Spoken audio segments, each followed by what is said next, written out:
So in the summer of 1974, I was playing trumpet with Roomful of Blues. That's us behind me. And we did a concert that was headlined by B.B. King.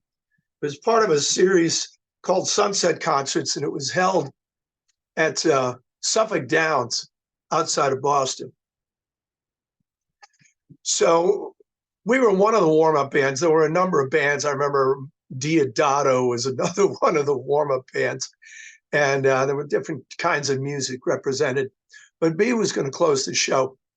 And when we got there, his tour bus was already there. They were already set up. And we did our set earlier, and he must have heard us because when we got off the stage, he came up to us and told us how much he liked our playing. And we had a really nice hang with him for a while before he had to go up and play.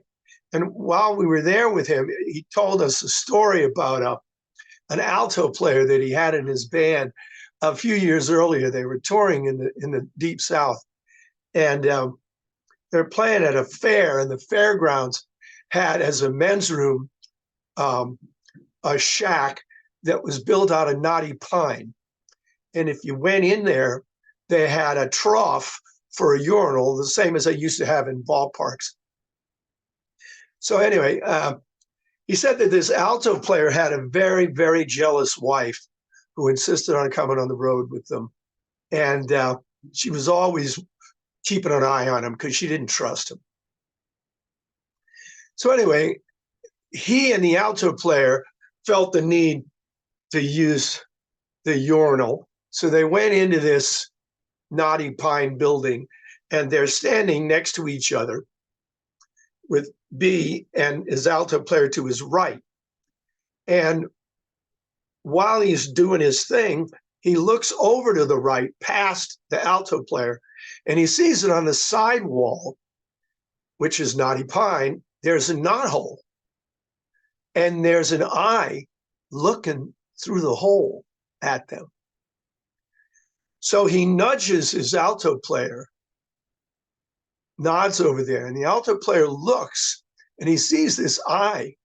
So he just turns and pisses into the eye hole.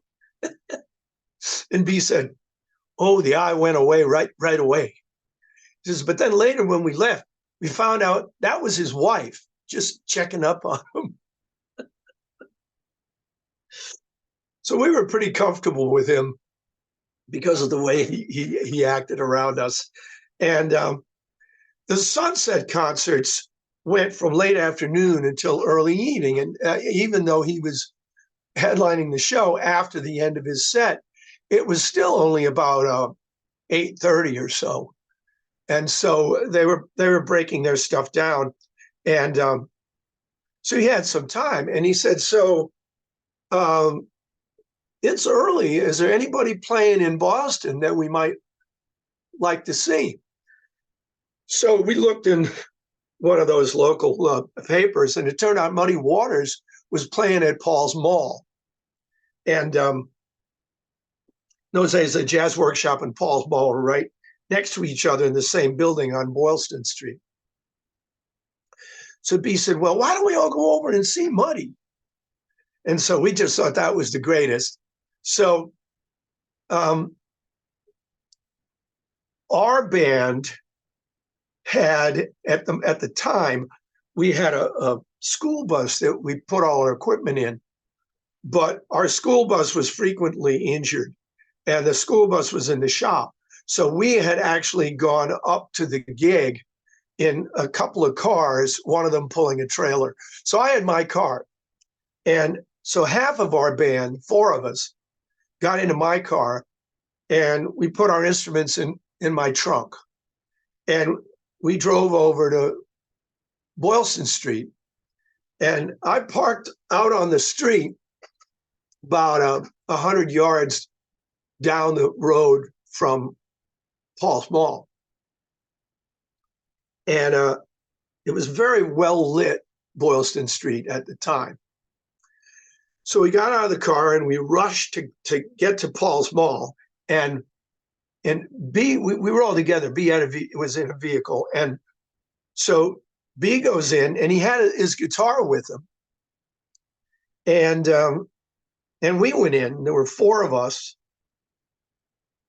and we went in, and Muddy is doing his set, and of course he sees B come in right away.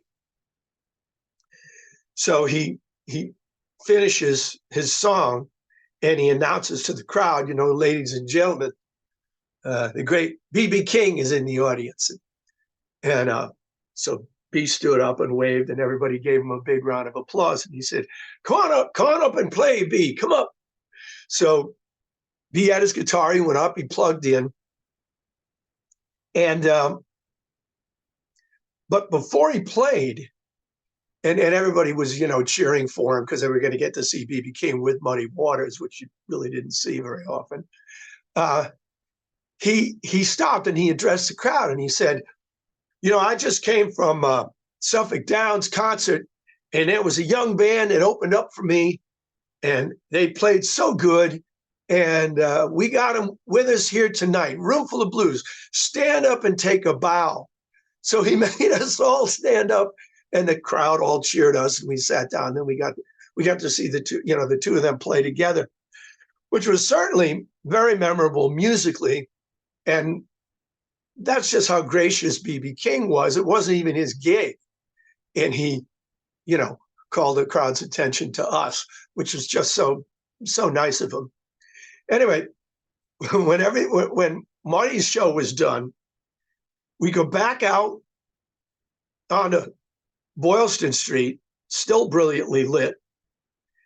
And as we're walking down the street towards my car, I can see that the trunk of my car is open. And I said, oh, Jesus, we left all our instruments in the trunk of my car. We've just been ripped off. We got a little closer. And although this is hard to believe, we were in Paul's Mall for a couple hours. I had failed to close the trunk of my car in my haste. All our instruments were still in the trunk, untouched. So this started out as a story about what a nice guy B.B. King is or was, but it's also the story of how I used up the rest of my luck for the 70s that one night. So that's the story.